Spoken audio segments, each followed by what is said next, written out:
Le dispositif cellier a été créé le 1er janvier 2009 pour se terminer le 31 décembre 2012. Il s'adresse à des particuliers, c'est-à-dire des personnes physiques, ou encore à des sociétés civiles immobilières, SCI, soumises à l'impôt sur le revenu, ou encore à des sociétés du type SCPI, Société civile de placement immobilier.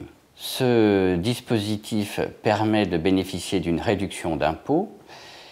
L'investissement est un investissement locatif, c'est-à-dire que le logement devra être loué pendant une durée minimale de 9 années pour pouvoir bénéficier de cette réduction d'impôt.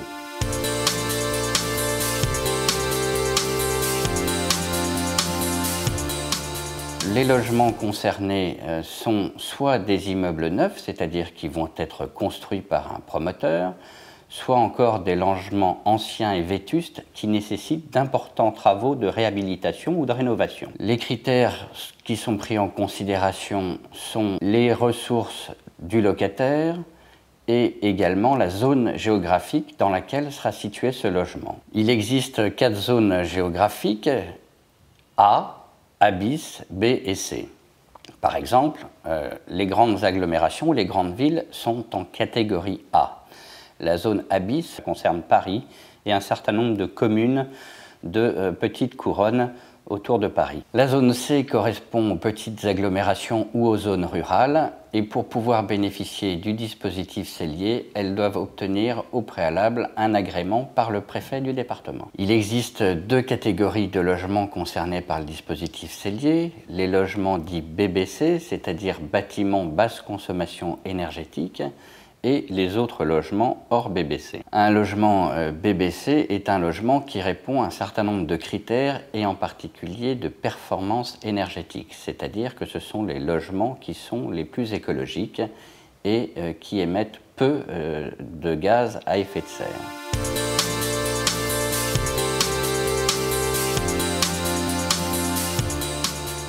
Le dispositif cellier s'adresse à 2 grandes catégories de locataires, soit cellier dit classique ou cellier dit social pour les locataires ayant des ressources moins importantes. La réduction d'impôt est la suivante en fonction donc des critères à la fois logement BBC ou non BBC et cellier classique ou social. Depuis le 1er janvier 2011, la réduction d'impôt est de 22% pour le cellier classique et un logement BBC, alors qu'en 2010, il était de 25%.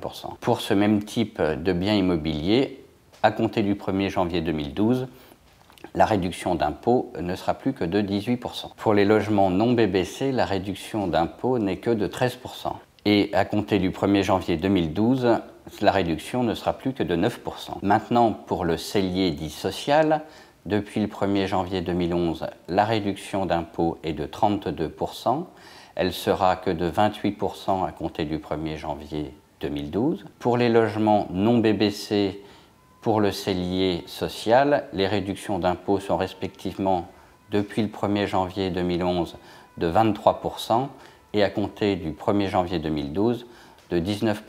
Il faut également préciser que le dispositif cellier social nécessite de louer le bien pour une durée de 15 ans minimum, alors que la location a une durée de 9 ans pour le cellier classique.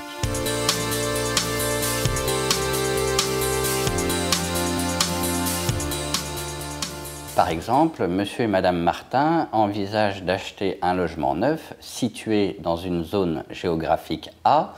Le coût d'acquisition est de 250 000 € et ils ont signé un contrat de réservation avec le promoteur. La réduction correspond à un montant de 55 000 €, c'est-à-dire 22% de 250 000 €. Cette réduction sera amortie pendant toute la durée de la location de 9 années à raison de 1/9 de 55 000 €, c'est-à-dire 6 111 € par an. Ce montant de 6 111 € viendra donc en déduction du montant annuel de l'impôt sur le revenu à payer par ce foyer fiscal.